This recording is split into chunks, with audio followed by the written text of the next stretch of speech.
se të këtyre ditëve në Itali, Greqi, Maltëzi, Kroaci e me radhë. Çudi e madhe opozitat andej, po të paktën fajsonin qeveritë e tyre, po hiç asnjë llaf. E deklaron kryeministri Edi Rama. Kemi vënë dursin 26 vjet e ke dhe Gjirokastrën po aq. Tani kur dëgjoj këtë mesazh të zotit Rama, mu kujtua prap ironia që i bënte me spakun dhe me organet e tjera, duke përdorur atë batutën e famshme të Loro Boricit që shiu ka punën e tij, ne kemi punën tonë. Dhe ne kemi punën tonë në kuptimin e propagandës. Pra nëse tishe këto imazhet e Durrësit me dron, të krijohet përshtypje sikur ndodhesh në një nga ato vendet ku uragani apo tajfuni përmbyt gjithçka apo çahet një dig gjigant hidrocentrali dhe prodhon këtë përmbytje, okay, që s'ke çfarë ti bësh. Por ka rënë shi. Vetëm shi ka rënë dhe ti sheh këto pamje. Dhe e kupton fare mirë që nuk është më faji i natyrës. Është faji i menaxhimit të strukturave që paguhen për të mos u krijuar këto imazhe. Qytetarët e Durrësit, të asaj zona atje, paguajnë taksa. Paguajnë taksa që të rregullohen kanalizimet, që të rregullohet hidrovori.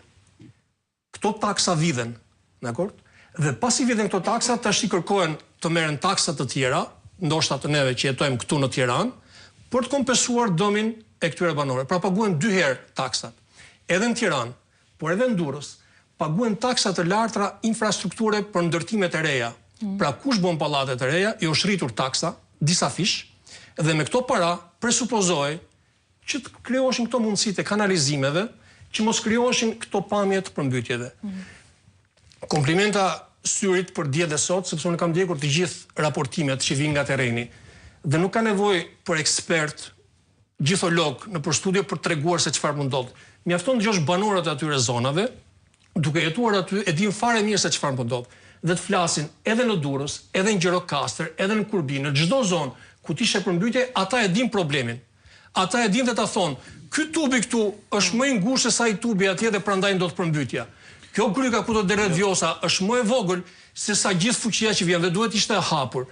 Në Kurbinë ndodh përmbytja për këtë arsye, në Gjirokastër, do të kuptosh në Gjirokastër ndodhi përmbytje. Pse s'ndodh në Berat? Sepse është e njëjta strukturë dhe atje ka usumin. Dakor? Pse nuk ndodh atje dhe ndodh në Gjirokastër? Pra e gjitha është mënyra se si është menaxhuar përpara se të ndodh katastrofa. Dhe duke mos pasur kontroll, duke i marrë fondet dhe duke i shpërdoruar në mënyrën e tyre për të vjedhur dhe për të prodhuar tendera ku përsëri vjedhin me kompanitë e tyre, ne dalim në këtë përfundim. 23 vete nga emergjenca civile ishin Durrës, ishin nisur. Për ta plotësuar atë që tha Andi dhe për ta drejtuar dhe si pyetje pastaj për zotin Muka, ne na ka ardhur edhe një raportim në redaksi për sa i përket situatës së Durrësit. Nuk e di regjia duhet të ketë edhe aty pamje që duket edhe rrjedha, dhe ajo çfarë na thuhet është që uji në Durrës vërshon nga lart nga kodrat e qytetit, pasi kolektori i ujrave të larta të qytetit nuk funksionon prej 25 vitesh sepse janë bërë ndërtime sipër kolektorit dhe uji lartësive bashkë me baltën dhe inertet rrjedhin lirshëm nëpër qytet, duke sjell ujë shtesë dhe mbeturina që taposin gjithë kanalizimet duke i nxjerrë jashtë funksionit. Kjo ka sjell pasoja. Pas ka të njëjtën moshë me qeverisjen socialiste, 25-26 vjet. Pasoja në qytet, sidomos në zonën e Kënetës edhe ku